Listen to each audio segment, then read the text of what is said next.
I think the number one thing that I get asked during stream nights is what I think of Kamen Rider Ghost, and more specifically, what do I think of the Kamen Rider Ghost toys, since I was so adamantly against drives and all its car-shaped things, and I don't want a car door attached to my gun. For the most part, I really, really like what Ghost is doing. Everything kind of has this very old-timey look and very macabre feel, and I think it works extremely well for that rider. And I think it works well making some neat toys, including this one. This is the first of Ghost's little gadget helper guys. This is the Condor phone. First one that came out, and the first one that I actually own. And I want to pick up more, but it's been a little bit off the radar so far. As you can see, it is a very old school rotary phone done up in what looks black, but in person it's actually very, very dark gray plastic. I wouldn't call it just a straight up black. And it's decoed in mostly little bits of metallic green. It's a very nice metallic green, actually. You can see very reflective, very deep, rich color. Quite enjoy that. And you can see it's a little bit of the plastic, a little bit of paint, and it matches up pretty well. There's also a lot of the Bandai Silver I like so much. And people ask me why I point out the Bandai Silver as being special somehow, but it's hard to tell in person, but they just get so much metallic element into it. It's so reflective and so shiny. And it really does look different from the stuff I see North American toys painted with. And besides that, you do have a little bit of silver up here at the top, just for the cradle, and some orange along the backside, which doesn't really come to play here, but hey, it fills out the shape at least. There's not much playability here. It's mostly just a phone. If you want to play pretend, the rotor dial does actually spin. It doesn't like wind back like the old school phones did, but that would have been really cool. But for the most part,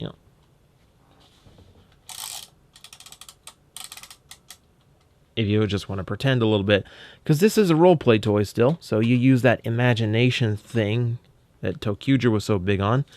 You also have the receiver itself, a little bit of silver going through the handle, and a loop of gray going through that. Earpiece done up in silver, and the mouthpiece down here done up as well, which is a very obvious condor head. You can't straighten it out, and this actually does kind of fit the side of your head. This is what they have to do in the show, otherwise it looks a little bit silly. And it does look very silly when they use this as a phone in the show, but hey, that's what you have to do to sell a toy sometimes. Speaking of, let's show you what this toy can do, just in case you want to buy it yourself and you want to see what it's like. First off, I'm going to rotate that piece around and set it aside. Now this is pretty easy. There's not a whole lot to transforming this guy. You fold out the back side, the wings fold down like so, flip them over, and just like that, we plug this one into the top, and there is your Condor. Give me a minute. And like I said, there is your Condor. Of course, the first gadget I would review, and it has to be the hardest one to frame. Yeah, it's a very drastic visual difference here. Really, the only thing you can still tell from the phone is the dial in the center. And everything else does a fairly decent job of masquerading itself as actual animal parts. So I give them credit for that. Now we'll take a proper look at the Condor's head, which is done up in a lot of green. You can see it very intermixed in there with the dark gray. You'll excuse me if the light starts getting a little bit weird on me. It's kind of hard to get this guy in some kind of consistent lighting given his size and shape. Now that silver forms a nice little piece on the neck, and then down to the orange again, which makes a lot more sense here, up front as the wings, giving him some of Ghost's signature color. The molding here, and the molding all over this thing is nice. You can see a lot of little internal details there. There's a lot of layering to it, the way that, they kind of give the plastic different textures at different depths. I always like that. And then you can see all these lines going through the wing to give it some kind of feather appearance. So that all works out for me. Down to the bottom, the silver that was the cradle is now claws, which do an effective job of looking like such. And you can even see the shape of the green paint now kind of blends into like tail feathers and such. So that's a pretty fair job creating a bird out of a phone. Now, for the most part, that's pretty much all he does in this mode. There's really not a lot to write home about here. There's no articulation, there's no little sound features or spring-loaded thing, it's just what it is. However, the gadgets are triple form use, so we do have one more thing we can do. And for this, we're going to have to first take this piece off, flip the whole thing around, and now we can attach it again to the base. Careful what direction you attach it here to. There's actually only one, so make sure the receiver side, the mouthpiece there is, or the earpiece is this way. And from there, I'm going to flip this piece out and point it forward. From here, it's ready to attach to the Gun Saber, which I had on the opposite side of me. This is very ill-prepared, I apologize. Now we're going to attach that slot onto that piece in order to create the Robin Hood Soul Forms bowgun weapon. Just like that, we have... Oh, come on, not again. Hey, hang on! Okay, I officially have to stand up for the rest of this review. This is more complicated than random reviews is supposed to be.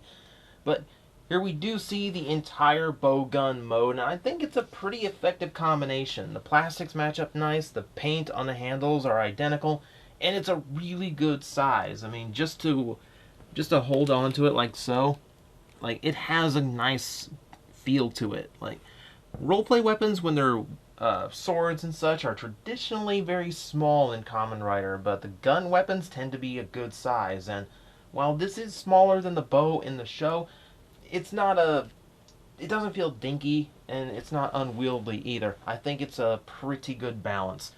Now, with the two combined, the gun can actually tell what gadget is attached. So when I pull the trigger, the light and the sounds are going to reflect the change.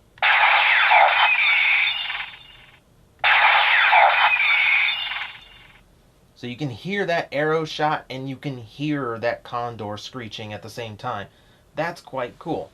Now it also changes the final attack, which normally you'd wave this thing in front of the Ghost Driver, but I can't be bothered to do that, and it doesn't really look good on screen doing it that way. So we'll just trick it. Anything with a magnet will do.